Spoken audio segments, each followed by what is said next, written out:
Okay, hi guys and welcome back to my channel. Did they even say that anymore? So today I wanted to do a video talking about how to sound posh, basically. As you know, I have lived in London for 7 years now, and I'm really switched on to like cultural differences from being Australian to being British, and then you obviously notice these nuances between different regional areas, locations, classes, etc. And I thought so fascinating, and I would have loved a video like this, so I'm making this so that, you know, if I wanted to watch this, someone else probably wants to watch this, and it probably saved them a lot of time. So hopefully, if you've ever wanted to sound posh, you can learn here. If you've ever wanted to understand what the posh people were saying, here we go, let's decode it. The main thing, before we get into everything that I've learned, at first, you think it's the accent, you think it's Hugh Grant, you think it's Stephen Fry, you think it's Dame Judi Dench. It's not. It's about restraint, tone, timing, and an allergy to enthusiasm. So this is in no way, this video is not going to tell you to fake an accent. That's not what I'm here for. And we're not going to start wearing headbands that we look like we've escaped from a ladies' college. This is the subtle, quiet confidence and energy that just whispers old money. And it's not where you're from. A lot of people think it's like, a lot of the time you'll hear like if you sound posh, you sound southern. That is not true. I've met many Scottish people that sounded like the royal family. So I think the posh accent transcends regional areas. You could be from Leeds and sound the same as Prince Harry. So I've lived in London for 7 years. And somewhere between learning what supper actually means and having opinions on Argas, I've realised I picked up a few posh codes. And so today we're going to decode them, because honestly, sounding posh is not about your postcode. It's about restraint, tone, and an impeccable underreaction. Maybe a little bit of Gail's snobbery, but we'll get there. Let's start with language, because in Britain it's basically a linguistic sport. The words you choose to say more about you than your bank balance. So here's a few swaps that'll instantly elevate your dictation without sounding like you swallowed a dictionary. Number 1 is dinner and supper. They're different things. I didn't know this. Dinner is formal. It's what you have at a restaurant. Normally it's multiple courses. Supper is what happens at home. Informal, your family. Supper is a normal, so I would say most people, unless you're the royals, would have supper most nights, and you'd go out to dinner once a month-ish, every other, you know, special occasion, whatever it is. But we'd be mostly having supper, whereas dinner is much more formal. So you can host a dinner party, so that's when people come over and you do like a structured dinner meal, dinner party. But that's very different from you just sitting down and eating dinner with your partner and having a toddler rub stuff in your hair, which is my reality. Number 2 is toilet and loo. Toilet is toilet, we all know what that is. Loo, this one comes up, I feel like this is the thing everyone jokes about, is the loo. I find this hard because I find the ooh noise is like a bit of a twang for my accent. I think I sound really Australian when I do it. Like, I say book, whereas I think Brits say book. Book? What are you reading? It's my new book. Like, they go book, and I say book. So I find loo quite hard. I think it sounds, you tell me in the comments, does it sound really Australian when I say loo? Anyway, posh people don't say toilet. Posh people don't say toilet. They don't want to acknowledge the human function, they don't want to acknowledge the room. Bathroom is also wrong because there's no bath in there, so that's a very American thing to say. Loo is short, polite, and a little bit apologetic. So where's the loo? Number 3 is living room versus sitting room. Bonus points if you say drawing room, which literally comes from withdrawing room. So it's just all these posh coded words. I say living room because I live in here. But yes, it's the sitting room when you go sitting. I want to have, I haven't done it yet in this house. My plan is to have like a bit of an open plan kitchen with another like living sitting area there with the telly. And then I want to make this room like a drawing room where like the adults withdraw, and this is like an adult space, and children don't come in, like they can come in, I'm not going to kick them out, but like it's not their space. So like an adults retreat type thing, and that's going to be my withdrawing room. Right now I don't have the budget for that. Bambi barked and scared the crap out of me. Apologies. Number 4 is pleased and delighted. I'm delighted has a bit of grandeur about it, doesn't it? Makes you want to put an accent on. No, I'm joking. I did say this wasn't about changing your accent, but saying delighted over pleased.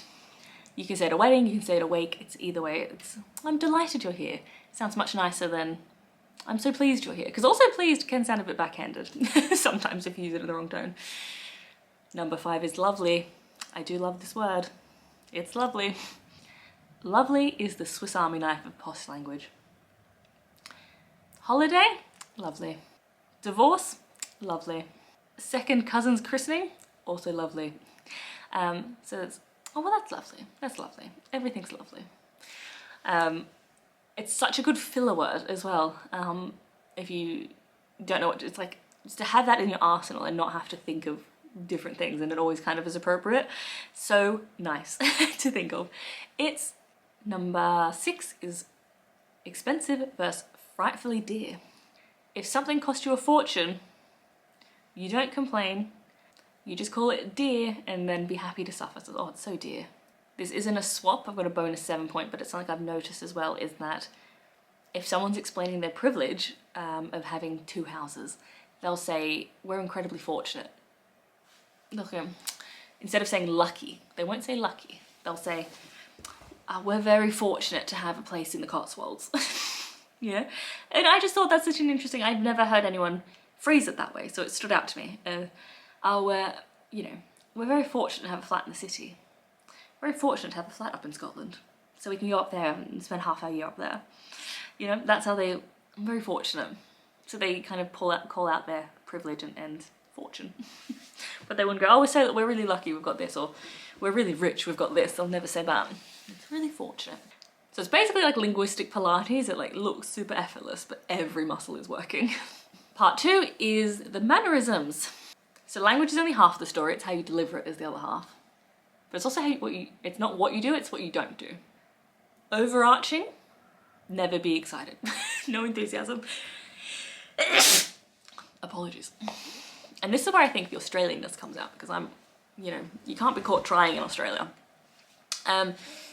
Number 1 is you've got to underreact to everything. The world could be absolutely ending and a posh girl from Chelsea would go, how tiresome. Emotional minimalism. And I think Australians are really taught to like be relaxed and calm and laid back, so you don't want to overreact to anything, so this comes out a lot in how I would respond to things. Number 2 is the pause before responding. They never rush, there's always a half second. They're more than happy to take up your time because they know they're worth it. They're being very thoughtful, very discerning. They probably own a spaniel named Monty. I also think of this as the Boris Johnson or the Hugh Grant, where they go, that's fantastic. They always do that stutter. You look lovely, you look fantastic. They like take that time. They're a bit more bumbling and stuttering, but it's the same sentiment. Number 3 is the understatement. Not ideal is catastrophic. Bit of a palaver, which I also really love as a British phrase, is chaos. So never panic. It's always, that's less than ideal. Not what I planned. It's not great. Not lovely. Always understatement. Never think the world is ending. I'm really guilty of this. If I miss my train, I'm like, I'm gonna become a terrorist. I'm gonna bomb this city. I'm gonna do all sorts of things. I'm getting myself on lists. I'm saying all sorts of horrific, I'm gonna like end it all because I missed my bus. And then I get some bad medical news and I'm like, that's not ideal. 4 is avoiding superlatives. I'm not good at this, so like I don't do this. To a posh person, nothing is amazing. Everything is rather nice, but never be enthusiastic, always bored. Always like, this isn't the first, like, my life is so exciting, you think you could excite me? No, this is fine, rather nice. They could give you a 6-tiered cake and you go, it's quite nice. You would never go, oh my God. You might say it's brilliant, and that's about it. Brilliant. Number 5 is a calm tone. Volume is intensely proportionate to class. I don't know if you've noticed this. Whispering is practically aristocratic. The louder you are, the more likely you are to be on Love Island. So quickly run through your brain of a few, you know, the Danny Dyers of the world, etc., who are, you know, working class and proud, and their volume, and then you think of, I always think of the royals because they're like first ones, and it's so, yeah. I think of Kate. Kate's such a whisperer, or Diana. Think of they whispering all the time, so quiet. Don't wanna cause a rush, and I'm not gonna make you like I'm so important that I don't need to raise my voice because you will listen to me no matter how loud I am. Whereas I think if you're working class, you've got to like fight for your place in the world. So I think you go for that. But yeah, that's fascinating though, right? You can also, I've got friends who went to private school and I've got friends who went to public school, and there is a volume difference, and it's just one of those things, and once you notice it, you can't not notice it. It's fascinating. Part 3 is the social cues. So this is the invisible stuff, the etiquette, the tone, and the energy. Number 1, compliments are deflected, never accepted. If someone says they like your dress, you must put it down. If someone says you have a lovely house, you tell them what a bargain it was. You've always got to, you can't just take credit for anything, you must put it down. You look gorgeous. Oh, this is an ancient dress. Compliments are verbal tennis, and you have to bat it back instantly. So, this is lovely. No, it's not. Get that away from me. We have bought this house. It has, everyone's like, oh, it's so great. It's, it's fantastic. It's got lovely windows. And you're like, oh, it's a fixer-upper. We're gonna do a lot to it. It's not. It's absolutely not the dream. The dream is to have a house, to be honest, but Number 2 is opinions softened. You never hate anything. It's a bit much or you don't love it. It's a bit rather sweet, but you're always in the emotional middle lane. Nothing's ever too extreme. Just never too passionate. Number 3 is euphemisms are everywhere. You don't say someone is rich, you say they're comfortable. You don't say they are broke, you say they're between houses. Or they're having a tough go of it. It's like kind of talking through silk. Number 4 is the sorry reflex. Posh or not, sorry is a British cornerstone. You say sorry when you're bumped into, ignored, or just to fill a silence. Number 5 is a big one. Never mention money directly. Money is deeply uncouth. You can have it, but you never say the numerical number. You could probably afford to buy the town, and you would still call your flat in London just a little place in the city, or a little place in town. Part 4 is the energy. Here is the secret. Sounding posh is less about the vocabulary and more about your energy. It's the ability to stay calm. It's the ability to stay calm, a little measured, and amused. The poshest thing you can do is to not try too hard. Think curiosity without spectacle, confidence without performative. It's the quiet art of understatement. Because the posh people, the truly posh people, never call themselves posh. They just call things rather nice and then complain about the heating bill on their grade 2 listed house. And then they pretend not to know what TikTok is. And so that sums it up on how to sound posh without being posh. I think this would be quite helpful for if you're trying to impress people, or maybe just trying to get in the workplace, job interviews, all that sort of stuff. Because like, let's be honest, these things do matter, unfortunately, depending on what industry you're in. So, hope you enjoyed it. So hopefully if you take nothing else from this video, it's less about accent and more about the little things you do. And definitely never admit you watched this video. And now, if you don't mind me, I'm going to have a rather lovely cup of tea because I am so very British now. Bye.